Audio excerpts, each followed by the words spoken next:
Sir Topham Hatt preferred steam engines on his railway, but he also found diesels useful because they can pull out the coaches and freight cars. "You're versatile," he would say. "Real mixed traffic engines." Boko and Bear were proud of this. But James wasn't. He liked the two diesels along with Daisy, Mavis, and Rusty, but treated the rest from the other railway a deep suspicion. "Diesels don't use coal and water," he would say. "How can you trust an engine who isn't normal in his habits?" "Well, for one thing," Henry said, "they're kind and helpful." "Aye," said Donald. "And think of Daisy, Mavis, and Rusty. They're kind too, you know." James already understood what Henry and Donald meant, but he still wasn't sure if diesels from the other railway can be trusted. Visiting diesels can often boast about how special they were. And Boko and Bear had to spend the next day soothing ruffled feelings. One day, a diesel came from the other railway.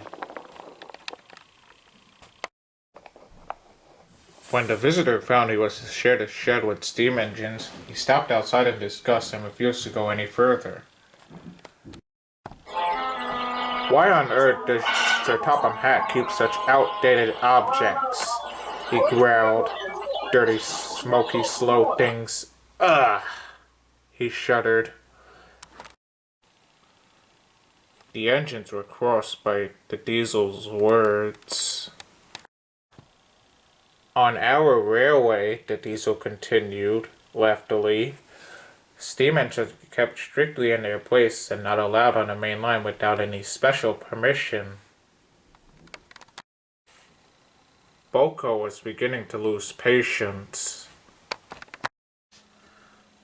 "Stay outside if you're so proud about it," he said sharply.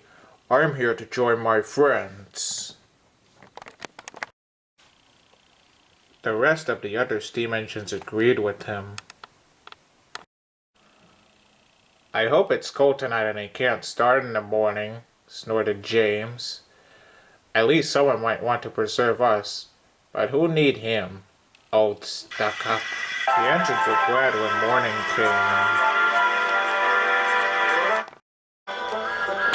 They went to go fetch their trains as early as they could, and the visitor was left alone. "That's much better," he said. "How can an engine rest in all that hissing and clanking?" The cleaning equipment and fuel supply was in part of the shed which Boko and Bear shared. Old Stuck-Up was so full of self-importance he forgot he needed cleaning and refueling before he went home. It was getting late when he started to remember. "If I go inside now while the shed is empty," he said, "no one will know I've been." He then went on the turntable. He started to roll along in the shed quickly, but too quickly.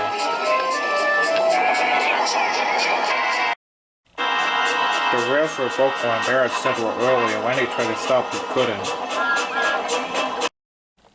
"Brake blocks and bumpers, I'm slipping."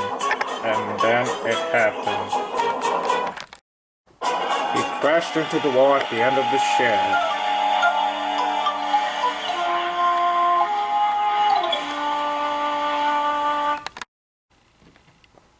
The diesel wasn't hurt, but a dreadful draft came through the hole in the wall. Ducko soon arrived with the breakdown train, and without any problems, the breakdown train put Old Stuck-Up back onto the rails. At the big station, Sir Topham Hatt spoke to him severely. Both of them passed by and heard Sir Topham Hatt.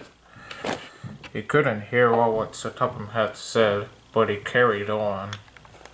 When the engines returned home, Douglas told them the story. As the crane was about to pull old Stuck-up out of the shed, he came unstuck. Well, well, well, chuckled Henry. Old Stuck-up came unstuck, did he? So, Boko, what is it Sir Topham Hatt calls you, and Bear? He calls it versatile, chuckled Boko. But that isn't what he called old Stuck-up. I couldn't hear everything he said, but all I can say is it didn't really sound polite. Well, I sure hope he learned his lesson, Duck said. The engines all agreed. Old Stuck-up was sent away in disgrace. James was thrilled that he was gone. And now, he and the rest will now work even harder to make sure that Old Stuck-up won't.